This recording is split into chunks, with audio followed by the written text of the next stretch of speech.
I'm often asked about the key public speaking mistakes to avoid when getting started.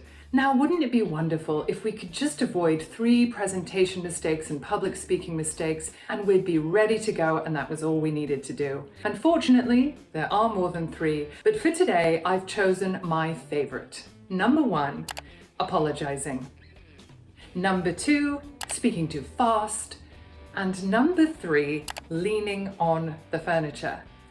Now that last one might surprise you, but you can be sure I'm going to give you some examples. And apologizing, that's something that needs unpacking in a deeper way as to what that means. In terms of speaking too fast, it's fairly obvious, but I'm going to not only explain these, but give you some remedies and other ways of working with yourself. Let's try it out.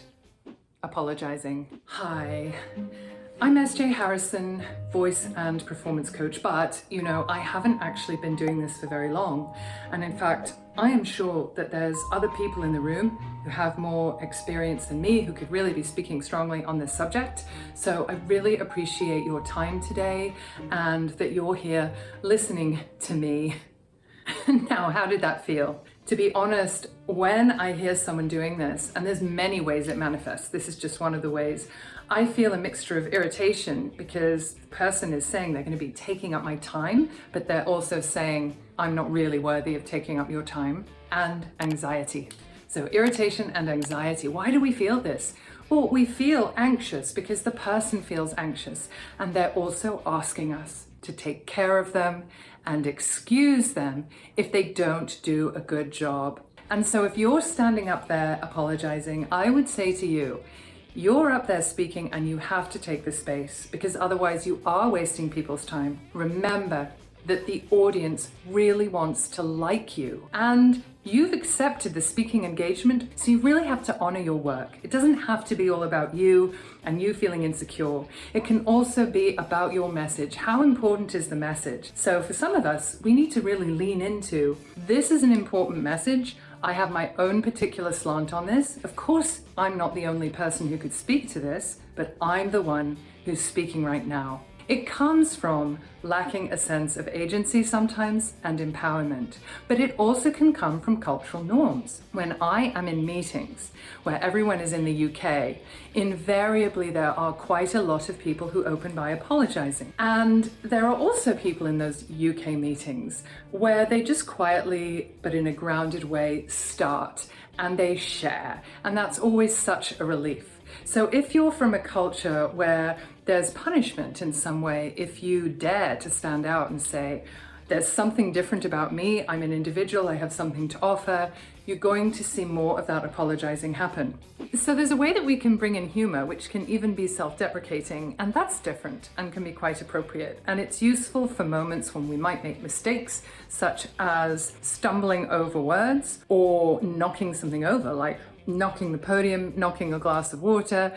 You can say, oh my goodness, I spoke to my wife this morning. I said, I'm afraid I might knock something over because you know what happens when I get excited.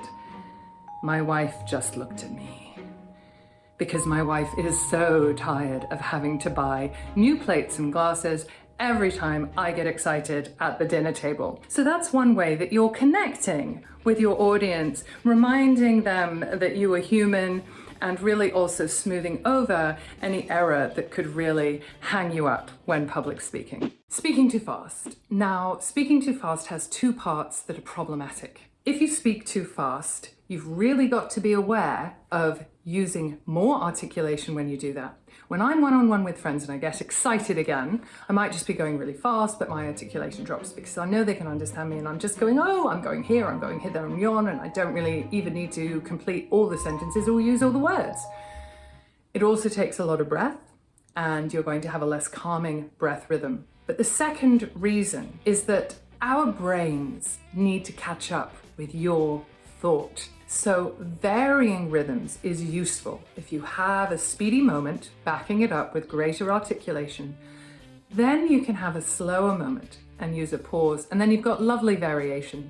But if you have someone who's just speaking very intensely and fast to you all the time, your brain can't keep up and you just check out. So we don't want your audience to check out. We want them to be engaged. Some of us have more articulated accents than others, And again, when I'm informal, my accent kind of de-articulates, and that's natural to me. But if I'm really paying attention and I am speaking fast, I have to really be aware to get very lippy on it so that people can still understand me when I'm moving very quickly. So that is speaking too fast. Leaning on the furniture. So I can speak to you with no problem as long as I have my relationship really established with any inanimate object nearby that I can lean on.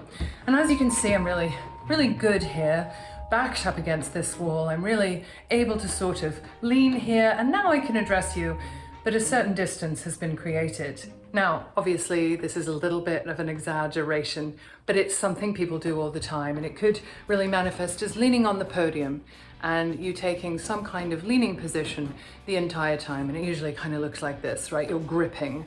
So if you're gripping with your hands, there's a tension coming out through your body. You're also deciding, I'm not going to gesture because I can just creatively lean. If you are one of those furniture lovers, it probably has to do with feeling uncomfortable about what to do with your body. And this is a very common experience when we get up in front of an audience.